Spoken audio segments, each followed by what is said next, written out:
The sun was just beginning to rise over the sprawling city as Flight 892 prepared for takeoff. Among the hundreds of passengers, 18-year-old Amara sat quietly in seat 12A, her hands clutching the armrest. She was no stranger to responsibility.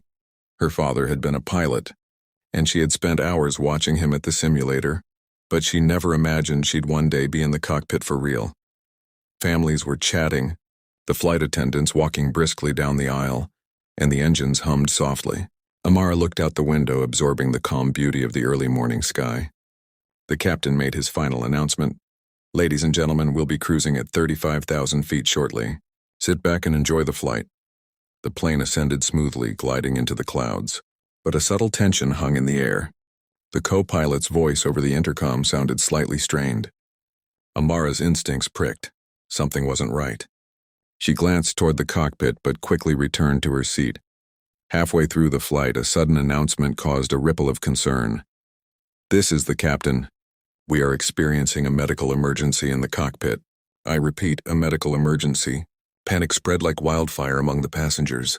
Amara's heart pounded, but her mind cleared. She remembered every tutorial, every flight video her father had shared. The flight attendants rushed down the aisle, trying to calm passengers, but fear was contagious. Amara rose from her seat, her voice steady. "I think I can help. I know basic controls. Let me try." Eyes widened, disbelief in the cabin. She was just 18. Yet amidst the chaos, she felt a strange clarity. She had to act. Her first step was simple. Reach the cockpit. The door was locked, but a panicked co-pilot who was trying to regain consciousness gave her a nod. She slid inside, heart racing. The cockpit was a maze of instruments and blinking lights, each one critical. She took a deep breath. "Stay calm. You can do this," she whispered to herself. Air traffic control's voice crackled over the radio. "Flight 892, we see you. What's your situation?" Amara swallowed her fear. I need help. The pilots are down.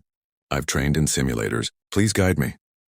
The controller's calm voice anchored her. Step by step they instructed her, and she began to take control, every movement precise, every decision critical. Below, clouds stretched endlessly, but inside the cockpit, time slowed. Every passenger's life depended on her next move. Amara realized this wasn't just a flight. It was a test of courage, of determination, of hope. As Flight 892 climbed higher, the reality of the situation became terrifyingly clear. Amara's hands gripped the yoke, her knuckles white. Instruments flashed alarms she had only ever seen in simulations. Every passing second felt like an eternity. The passengers were anxious, some crying, others holding on to their loved ones. Flight attendants tried to maintain calm, but whispers of doom spread quickly. Amara's mind focused entirely on the cockpit, on every dial, every lever. She could feel the plane's heartbeat beneath her hands, a machine she had never truly flown before, now alive under her guidance. Air traffic control spoke clearly and steadily. "Amara, we're going to guide you step by step. Don't panic. Keep your hands steady. Adjust the throttle." She followed instructions, voice calm despite the storm raging in her chest. She glanced at the autopilot panel, familiar from simulator training, and engaged it for partial stabilization. Suddenly, turbulence hit. The plane rocked violently, coffee spilling across trays, luggage shifting. Passengers gasped and clutched seats. Amara tightened her grip and steadied the yoke, her eyes flicking between instruments and the horizon.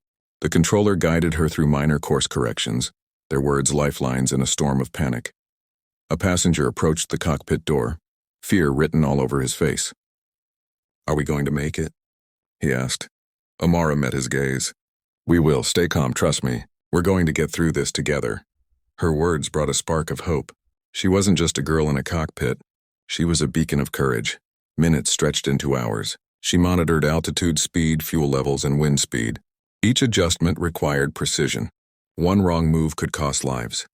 But with every correction, the plane stabilized and passengers began to believe in the improbable. Amara's resolve hardened. She had to land this plane safely no matter what. With air traffic control guiding every maneuver, she practiced turns, adjusted the flaps, and prepared for descent. She whispered to herself, "This is it. You can do this, for them, for everyone." The city below glimmered as the plane began its descent. Amara could see the runway, a thin strip of salvation amidst the sprawling urban landscape. Her hands moved confidently, guided by air traffic control as she adjusted flaps, monitored speed, and prepared for landing. Passengers held their breath. Some prayed, some clutched loved ones, some simply stared at the ceiling. Flight attendants whispered words of reassurance, but the tension was palpable. Amara's calm presence in the cockpit contrasted the chaos outside, a symbol of hope against all odds. Air traffic control's voice was steady, almost soothing. "You're doing great, Amara. Reduce speed, maintain heading, watch your altitude." Each instruction was followed to perfection. The autopilot assisted, but she controlled the final approach manually. A sudden crosswind threatened to veer the plane off course. Amara adjusted immediately, recalling her simulator practice. She balanced instinct and instruction, and gradually the plane aligned perfectly with the runway. The landing gear lowered. The tires approached the tarmac. Time slowed as the plane touched down, bouncing slightly, then stabilized. Applause erupted from the cabin.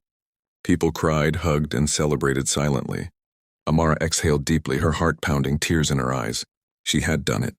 She had landed a passenger jet, saving 3,000 lives. Emergency crews rushed to the scene, ready to assist. But everything was under control. Amara's courage had turned a catastrophe into a miracle. Reporters would later call her a hero, but at that moment she simply sat back, breathing in the accomplishment and relief. News of Amara's feat spread like wildfire. Social media exploded. Headlines screamed, "18-year-old saves 3,000 lives." Interviews, cameras, and messages flooded in. Yet Amara remained humble. She didn't think of herself as a hero. She simply did what had to be done.